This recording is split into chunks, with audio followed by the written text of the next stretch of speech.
persoalan UKT ini sangat sedikit atau tidak pernah dibuatkan sebuah alternatif untuk menyuarakan hal ini. Pada konteks ini, bagaimana Bung menanggapinya sebagai calon presiden mahasiswa ini?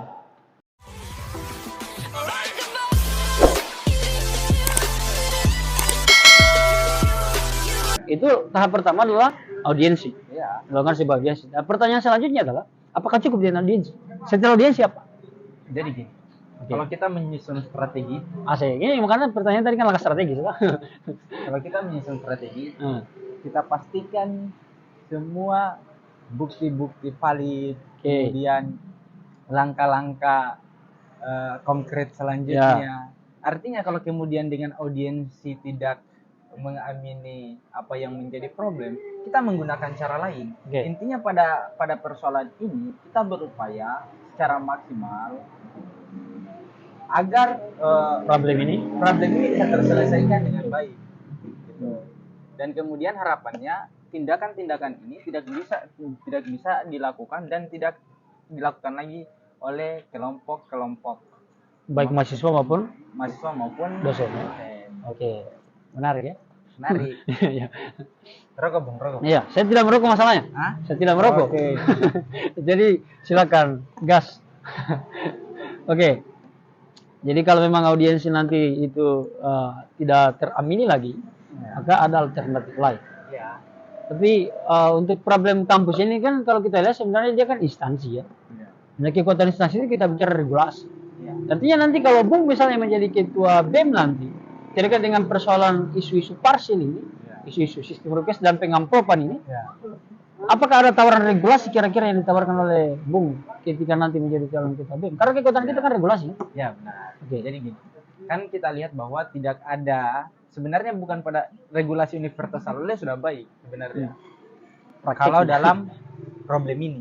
Oke, betul. Pertanyaannya sederhana, apakah kampus di dalam regulasinya membiarkan persoalan ini? Tidak. Dia tidak memerintahkan bahwa dosen dan mahasiswa terlibat dalam persoalan parsial ini. Dan kemudian sistem request itu tidak diindahkan dan tidak diamini secara normatif oleh regulasi yang ada di Universitas Saloleo. Ya, karena regulasi UHOJO kan tidak menyebut secara spesifik. Iya, tapi kan begini. Selagi ini kemudian tidak secara spesifik dijelaskan bahwa mahasiswa dan dosen atau mahasiswa bisa membawakan parsel dan dosen bisa meminta parsel atau merequest makanan itu dan diamplop-amplopkan itu seharusnya tidak lagi kita bahas pada persoalan regulasi, tetapi kita berbicara pada persoalan bagaimana membangun kesadaran mahasiswa dan birokrasi gitu. Mahasiswa dan dosen-dosen yang terlibat dalam problem itu. Artinya apa?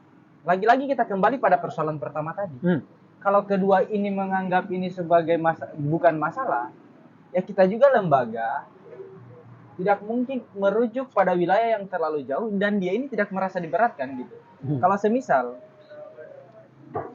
ada yang merasa terberatkan dan kemudian kita tidak ikut terlibat dalam menyelesaikan problem itu, disitulah letaknya kelurahan dan lembaga. Tapi kalau itu tidak kemudian menjadi masalah, ya kita juga hanya berupaya untuk membangun kesadaran mahasiswa dengan semisal kita adakan seminar, kita melakukan dialog terkait pembahasan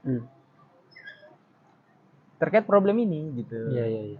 Jadi terkait dengan parcel dan lain sebagainya ini, kalau Bung lebih mendekati ini pada persoalan kesadaran mahasiswa dan birokrasi. Hanya pada sisi yang lain lagi kan begini, kita bicara psikologi. Iya. Ya.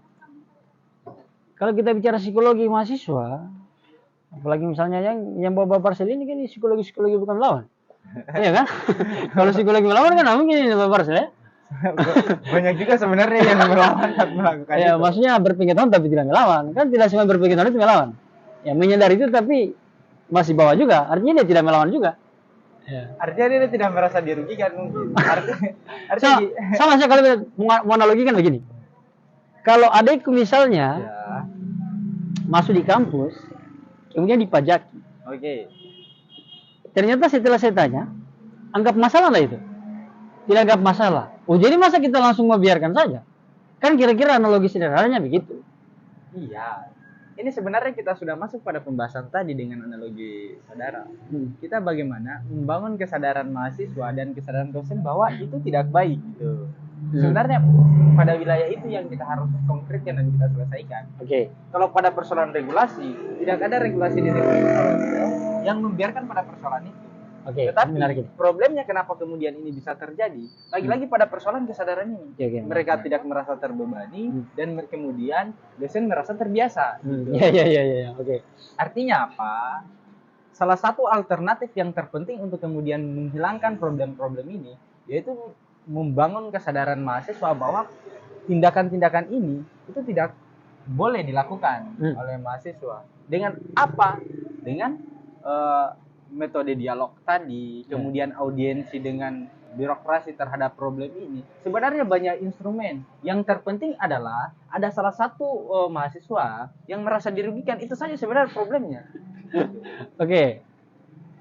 Kalau apa tadi Bung mau sampaikan, saya tertarik tadi bicara pada apa namanya tadi persoalan bahwa mahasiswa tidak terbebani dan dosen menjadi terbiasa. Ya. Nah, itu cukup menarik itu kalau kita bicarakan. Nah, sekarang apa yang bisa membuat dosen itu terbebani? Jadi gini. Kalau Dosen, bukan oke. Dosen melakukan ini, kita harus tetapkan pada prinsip kausalitas itu ada. Oke. Bahwa setiap ada sebab pasti ada akibat. Betul. Artinya kalau dosen tidak beranggapan bahwa ini adalah hal yang tidak harus dilakukan, mahasiswa harus beranggapan bahwa ini tidak boleh dilakukan. Harus ada kontradiktif pemahaman. Betul. Di situ. Kalau kemudian dosen beranggapan ini harus dilakukan dan mahasiswa juga mengamini problem itu atau mengamini keinginan dari dosen itu yang menjadi masalah sebenarnya. Ya, hanya kan kalau kita mengukur dengan ukuran itu ya dosen saja, kita bicara kecerdasan intelektualnya. Iya. Ya, bagaimana pandanganmu terkait kecerdasan dosen itu? Apalagi mau dibandingkan dengan mahasiswa yang tidak sepersekian. Iya, artinya gini. Dosen saya tidak sadar apalagi mahasiswa. Jadi gini, pada persoalan wilayah kesadaran, saya coba nyatakan bahwa dalam proses untuk melakukan atau menindaki yang baik yang benar itu, dia tidak melekat pada ukuran dosen dan mahasiswa. Mahasiswa mau memiliki kesadaran penuh dan dosen tidak memiliki kesadaran penuh, itu bukan pada persoalan dia sebagai dosen dan dia sebagai mahasiswa, tapi kita berbicara pada kesadarannya dia sebagai manusia. Karena pada ukurannya dosen dan mahasiswa ini adalah manusia. Jadi gini, problemnya adalah lagi-lagi kita kembali pada persoalan tadi bahwa problemnya cuma satu, yaitu bagaimana membangun kesadaran antara kedua pihak ini, antara mahasiswa dan dosen. Harusnya kita bentuk suatu kesadaran agar tindakan-tindakan ini melahirkan pandangan yang kontradiktif. Mahasiswa tidak ingin memberikan itu dan dosen tidak juga menginginkan itu. Artinya gini, kalau mahasiswa tidak menginginkan itu dan dosen memaksa itu dan mahasiswa merasa terbebani dan menyampaikan itu kepada lembaga eksekutif maupun legislatif untuk kemudian ditindaklanjuti, yaitu kita melakukan langkah-langkah itu, audiensi dan lain-lain. Oke. Jadi untuk langkah strategisnya adalah membangun langkah-langkah audiensi, dialog publik, kemudian seminar lah. Yang menjadi pertanyaan selanjutnya adalah kira-kira muatan audiensi dan muatan seminarnya bicara persoalan kesadaran mahasiswa dan birokrasi atau bicara kesadaran terkait dengan saya tetap berprinsip bahwa ini kita butuh kekuatan regulasi secara spesifik ya, kita harus spesifikkan. Jadi seminarnya kita memuatkan kesadaran mahasiswa dan birokrasi atau kita bicara menseminarkan sebuah peraturan atau regulasi yang menspesifikkan terkait dengan fenomena ini. Artinya kan bisa kita bahas tiga konsep. Artinya kita bahas tentang regulasi untuk lebih spesifikan. Ketika kemudian ada dosen yang terlibat dalam praktik seperti ini, maupun mahasiswa yang mau ujian dan dosen yang sedang menjadi pembimbing, itu harus diberikan sanksi. Gitu. Itu regulasi yang paling akurat ketika kemudian dikerucutkan. Tetapi itu yang diharapkan. Kemudian juga harus ditetapkan pembangunan kesadaran terhadap kedua ini. Artinya Ya. begini, Dua aspek ya. dua aspek ini adalah aspek yang paling fundamental. Hmm. Jadi gini, walaupun regulasinya juga sudah dibangunkan, tapi kemudian antara dosen dan mahasiswa ini merasa tidak terbebani satu sama lain, itu kan tidak menjadi problem. Artinya apa? Kalau semisal dia melanggar regulasi dan itu kemudian dia tidak menjadikan satu masalah, ya bagaimana cara kita mengaudiensinya, pertanyaannya gitu. Oke. Ada satu peraturan Kemenku yang saya baca akhir-akhir ini, itu poinnya kurang lebih seperti ini, bahwa pembimbing itu dia per orang, Ya, maka ada biayanya. ya, Ya, sebesar kalau saya tidak salah itu 50.000. ya, Artinya sebenarnya proses bimbingan dan dibimbing ini Ya. itu sudah ada biaya sebenarnya yang dikeluarkan. ya. Jadi kalau merujuk pada aturan itu mestinya ini ya, bermasalah dong ya. Artinya kalau dia sudah normatifkan dan kemudian sudah ada aturan, persoalan salah benar itu kita tidak masuk pada wilayah itu, tapi kita berbicara pada pantas dan tidak pantas untuk diterapkan di dalam kampus yang notabene-nya mahasiswanya itu mayoritas orang tidak mampu. Iya. Jadi kita ini agak berbeda pandangan kita di sini. Saya tetap menggunakan benar dan salah, tapi memang tidak melepaskan baik dan buruk. Ya. Saya tidak melepaskan itu. Tapi poinnya bahwa kalau Bung nanti menjadi calon ketua lembaga tetap melakukan sebuah langkah-langkah audiensi. Ya. Pada poinnya gini, saya selalu tetapkan dalam prinsip saya ya. Mau jadi ketua lembaga maupun tidak jadi ketua lembaga, selagi itu adalah problem mahasiswa, problem umum, kita tetap harus terlibat dalam menyampaikan aspirasi. Iya. Berarti kita berharap kalau Bung jadi ketua BEM ini minimal persoalan ini hilang ya. Iya. Ya, kira-kira begitu. Oke, kita bergeser ke isu selanjutnya. Oke. Kayaknya sudah gelap kayaknya di kamera ini.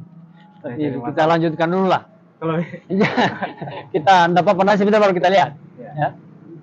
Jadi masih seputaran isu ekonomi juga, yaitu terkait dengan maraknya penjualan buku yang ada di kampus. Dan kemudian ini sebenarnya banyak juga kegalauan yang ada di mahasiswa terkait dengan terlalu mahal lah. Ya. Kemudian dalam konotasi wajib lah dan lain sebagainya. Ya. Nah, Bung ya selaku calon ketua BEM ini bagaimana menanggapi persoalan ini? Jadi persoalan ini sebenarnya Persoalan sejarah ya. persoalan ini sebenarnya bukan baru kita mau bahas hari ini. Iya. Rektor pun menyampaikan di tahun kemarin bahwa ketika ada proses penjualan buku PDF itu segera laporkan. Ya. Gitu. Ada segera laporkan di situ. Artinya bagaimana upaya dari mahasiswa menyampaikan itu? Gitu. Karena bagaimana kita ingin mengetahui problem ini, sedangkan kami tidak mendapatkan alasan yang konkret apa sih kita harus menyelesaikan problem ini. Oke. Berarti lagi-lagi lembaga menunggu tidak menjemput ini. Dalam konotasi Bung nggak menyampaikan begitu. Mestinya kan lembaga ini harus responsif ya. Iya. Jadi gini, kalau persoalan bagaimana lembaga melihat ini, artinya kalau lembaga mengetahui bahwa ini adalah masih terjadi lagi dan masih dilakukan lagi secara kelembagaan, kita akan mempressure persoalan itu. Tetapi kemudian kalau kita melakukan satu upaya penyelesaian, maka harus dibutuhkan mahasiswa yang terlibat, gitu. Ya. Pertanyaan sederhananya, kalau kita mau menggunakan pendekatan psikologi, apakah mahasiswa ini mau menyampaikan itu? Walaupun kita menyampaikan, dia dosen semisal melakukan pembelahan, bahwa kita tidak melakukan itu. Kita mau tanya mahasiswa apakah dia melakukan itu, dan mahasiswa juga menyampaikan bahwa dosen tidak melakukan itu. Tapi kan faktanya Bung banyak yang menyampaikan. Artinya kalau banyak yang menyampaikan, ya kita akan buka lebar-lebar terkait aspirasi mahasiswa untuk masuk kepada informasi kelembagaan, dan insya Allah nanti kalau semisal jadi pun dan tidak jadi, ketika ada mahasiswa yang menyampaikan itu kepada saya pribadi dan nanti kemudian ketika jadi kepala lembaga secara kelembagaan disampaikan, itu kita akan selesaikan gitu. Oke. Saya kembali ke prinsip Bung, karena Bung selalu menyampaikan bahwa kita harus ada basis kuesioner. Ya. Sejauh ini kan memang kalau kita melihat tidak ada kuesioner yang mempersoalkan terkait dengan sampaikan dong kiloan terkait. Ya kan? Gitu. Ya, artinya bahwa lembaga ini kesannya hanya menunggu, tidak menjemput. Karena langkah strategis yang bisa ditempuh lembaga adalah dengan membuat sebuah kuesioner untuk Ya. teman-teman mahasiswa. Itu adalah salah satu upaya untuk menjemput masalah ini sebenarnya. Bukan artinya kuesioner itu menunggu, bukan. Tapi kan artinya yang menginisiasi ini adalah kelembagaan. Kemudian untuk mengetahui apa sih problem dari mahasiswa. Artinya kalau mahasiswa menyampaikan problemnya dan itu sifatnya tertutup. Sifatnya tertutup. Artinya tidak ada yang intervensi dan kemudian itu tidak akan disampaikan bahwa inilah yang menyampaikan, inilah yang melaporkan, inilah yang mengadu kepada kelembagaan. Tetapi yang kita bawa adalah substansi dari masalahnya yang akan diselesaikan. Oke. Itu karena sebagai konsep ya. Faktanya bahwa bahkan BEM-UHO, bahkan MPM-UHO tidak pernah membuat sebuah bentuk-bentuk tindakan seperti itu. Ini berarti menjadi sebuah alternatif baru ke depannya. Atau bagaimana, Bung? Ya, artinya kalau konsep itu bisa terjadi, ya pilih saya jadi ketua BEM. Iya. Oke, ini menjadi apa namanya ya? Menjadi pegangan teman-teman juga bahwa nanti kalau seandainya Bung menjadi ketua BEM juga tolong tagih ya. Ya, oke lah. Kira-kira persoalan penjualan buku itu ternyata untuk langkah strategisnya adalah sampaikanlah keluar teman-teman nanti. Iya. Dan harapannya juga lembaga adalah melakukan sebuah penjemputan bola dengan membuat sebuah bentuk kuesioner. Iya. Ya, kemudian disampaikanlah sama Pak Rektor. Iya. Jadi itulah kira-kira diskusi persoalan ekonomi. Yang tadi kan isu ekonomi. Nah, berarti saya isu besok politik dengan sosialnya. Benar. Nah, gitu? Siap. Jadi besok kita lanjut lagi, Bung. Kira-kira tuh.